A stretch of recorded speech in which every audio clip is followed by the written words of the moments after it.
Hello, welcome to the show today. Oh, have I got a meaty question and I love it. It's actually going to have to be anonymous because the person that wrote it didn't leave their name. But as soon as I read it, it actually made me think about a couple of things that I hadn't thought about before. And I was really just interested to mull on it and actually try and process what I think about it. So the question is quite a long one, so stick with me. How much time did you give to considering how your daughter will feel and what she will experience being born into a situation where she will not be raised by and have a relationship with her biological father and her biological father's side of the family? She has 50% of her DNA from a stranger. Did you talk to any other donor conceived people or adopted people and ask them about their perspectives? How much will you disclose about her biological father's identity to her and others? I discovered I was donor conceived person at 40 years old after completing a DNA test. As a DC person, I loathe the term donor. It's not an organ. It's not even a blood transfusion. A sperm donation results in the child assuming 50% of the father's DNA, and that is a huge factor in the makeup and identity of the child. I wish you every success as a parent and hope my questions and conversation could be of some benefit to you and your daughter. It was, and it is. That was just a great question, and thank you for sharing your experience as well. Honestly, no, I didn't talk to any donor conceived people. I don't think I know any, or at least I don't know that I know any. And could I have done that research? And is that a decent point? Yeah. Yeah. Well, that would have actually been something that if I had my time again, I should have probably considered. So that was something that when I read that question, I was like, oh, that would actually have been a really good idea. I don't think it would have changed my mind in any way, but I definitely think the perspective of, how did you kind of find out? What do you wish your parents had done differently? And maybe it's not too late for those conversations. I don't think it's too late for those conversations. And maybe I might try and have those conversations. One thing I can definitely gauge from your experience is this idea that you didn't know until you were 40. And my kind of response to your question and the thinking behind it, and I think it's all so interesting and important. I'm really interested in the idea that you don't like the idea of donor as well. But my thinking about that is that I think, and this might be naive, but I think with truth and facts, we can deal with anything. So my approach to this with my daughter has always been that I am going to be 100% transparent, honest, open from the get-go. As soon as she can ask a question about it, even if she is at the point where she can't understand it, I am going to be very honest with her. The thing about not being honest with people, I feel it has this sense of either A, you don't want to have a difficult conversation. And in my mind, I'm like, man up and have the conversation because, yeah, it might be difficult, but it is the best thing for them. So you withholding that information and saying it's because you don't want to hurt them, I think is an excuse. And you should actually just toughen the heck up because that person understanding from the start will have much more ability to deal with it, process it, just get through life like it's a normal thing than if, for example, like you, dear question asker, finding out when you're 40 doing a DNA test. For mine, I'm almost scared to do a DNA test because there's stuff that I'm like, I don't want to find out more stuff that my parents didn't tell me about. I don't want that feeling because what that feels like is you lied to me. You kept these things from me. And so not only are you processing your identity, you're also processing the fact that your parent or parents lied to you. And you have thought one way about yourself your entire life. And then at whatever age you find out, you have to restructure that entire sense of identity. So you're not just finding out you were conceived by somebody who donated their sperm. You are finding out that everything that you believed is not what you believed, is not true, really. And I think that is where it is very hard to process things. And I want to avoid that situation with my daughter. I don't want her to ever feel like she is unaware of anything or that she has to process later something about who she is because she thought it was something else. My goal is to always respect her intelligence and her feelings by giving her every piece of information because this is something that I am very proud of. I am very grateful to the person who donated so that I was able to do this. I live in a time where this is possible for me. It would not have been possible for other people in other times. And this has given me a sense of freedom, independence, and allowed me to create a family that means that I can create a safe, loving, supportive environment for her without needing to be in a relationship. And that has not been the case for a lot of women. And it's still really hard for a lot of women, because there are all sorts of expectations and things on us that mean that some people just don't feel like they could walk this path. So I don't feel like I've robbed her of anything by doing it this way as opposed to doing it with a partner.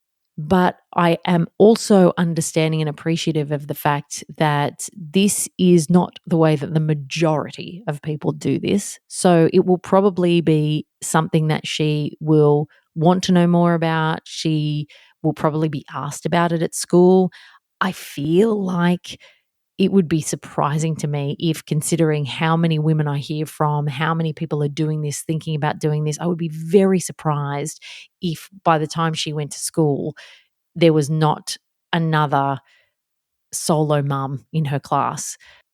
But I appreciate it's probably something she's still going to have to talk about and talk to other people about. And so she will need that information because information is power. Information gives you the ability to process your own emotions, to process your own situation, to communicate it in a way. I also think the way that I talk to her about it will give her a sense of, is this something to be proud of? And I ain't going to talk to her a second about it in a way that doesn't mean that this is something that we should be celebrating because she is here and we have a family and where there is love and joy and happiness in our family. And it would not have been the case or it would not exist if it wasn't for this process. Hello, it's me again, which is probably a bit weird because I was just talking to you a second ago, but I just wanted to pop in here in case you are one of those podcast fans who would also really like to make their own eventually. If that is you and you do not know where to start or you're sick of typing your questions into ChatGPT and you'd really just like to learn from a human, then why don't you check out my online podcasting course, Pod School? I've helped hundreds of at-home podcasters start their own show and set it up for success, which is the bit that a lot of people forget to ask ChatGPT about, I'll be honest. And that's why so many podcasts no longer exist because they die out after a few episodes because people go, oh, I didn't quite know what I was getting into. If you want any information on the course, you will find everything you need to know at podschool.com.au. Join the waitlist and you will be one of the very first people to hear about when the course is opening. All right, back to myself. So my thinking is really, if I'm honest with her, I can't avoid all emotional issues, all crises of conscious, existential, thoughts. That happens to all of us, no matter what our parenting situation is. And I know in my experience and, knowing friends of mine, they got nuclear families and they got a lot of existential crisis going on because there wasn't a whole heap of information or there wasn't the kind of support that they needed. So I actually don't think that the right way to provide an individual with the emotional security blanket they require is to have a mother and a father, because I've seen plenty of situations like that where not much emotional security blanket going on. What I think that a person needs is a loving environment where they're supported, cared for, they can experience what they want to experience and push the boundaries and do what they need to do to find out who they are and feel like they have a safe place to come home to do that. And I do feel very confident that that is the environment that I'm creating for her. And I will just make sure that she knows exactly what the process was for us to have this family. And I will give her all the information. I have all the information on file. I will, share what I know about him. I, don't have any pictures of him as a person, but I have the information that he wrote. I have the photos of him when he was a kid. I have the medical history. Whatever she wants to know, I will share with her because I want her to know that this is kind of part of you, and that, of course, in however many years, if she wants to contact him and find him, I will be fully supportive of that, and really will, help her in any way she needs to do that so that she can get the answers that she wants. And if she develops a relationship with him at that stage, I think that would be amazing. I think it would be incredible if he was a really good person. I felt like when I was looking through the profile and everything, I felt like I got a sense of that. But for him to have a relationship with her in the future and for her to feel like he's a good person and for me to potentially be able to, at least know this person who gave me this wonderful gift, I think that would be incredible. And I would be very, very welcoming of that. I wouldn't see it as threatening. I wouldn't see it as problematic. I wouldn't see it as anything other than a really like justifiable desire, because this person is, as you say, 50% of your DNA. And so a massive, massive part of you.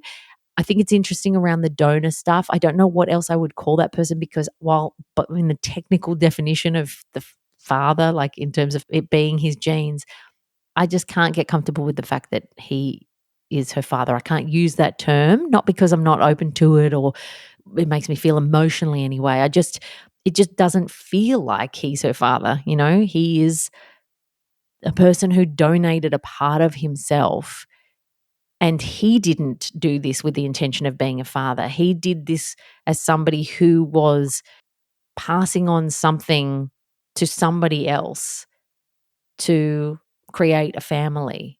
He didn't go into a clinic and go, I'd like to be a dad to a bunch of people. He went into a clinic and said, I'm donating this sperm so that other women can do this. So I'm not sure what else to call him. So that's something that I'll sit with and think about a little bit, but it's interesting from your perspective to hear that. And that's something that I'll definitely take on board. But yes, I just am going to be an open book with this kid. This kid will have no ancestry/23andMe moments in 40 years' time where she does the blood test and she's like, huh? We are not going to be doing that. She will know from the get-go, and I want her to feel like any question she has and anything she wants to know, learn, understand is welcomed and understood, because I think that's sometimes the hardest thing is parents can sometimes feel a certain way about this and they don't want to talk to their kids about it. But that then makes them feel like, is there something I should be ashamed about? Or why won't you talk to me about this? And I'm like, if there's nothing to be ashamed of, like, why not just get it all out on the table? Why not just talk about this in the positive way that I feel about it, which is very grateful, very happy, and very lucky to have done it this way. And so that is certainly the vibe that I will be passing on to my daughter. But thank you so much for your question. Thank you so much for sharing your experience. It has definitely got me thinking, and I would definitely be mindful of some of those things, and will certainly try and get the perspectives of some people who had this beginning to their life, because I appreciate why that would be very important for me to know if I want to be the best mom I can be to my daughter. So thank you so much for your question. And if you have one, please submit it via the link in the description. And if you want to share this show with people and encourage them to listen, I would not be mad about it at all. Okay. Thanks so much for listening. See you next week.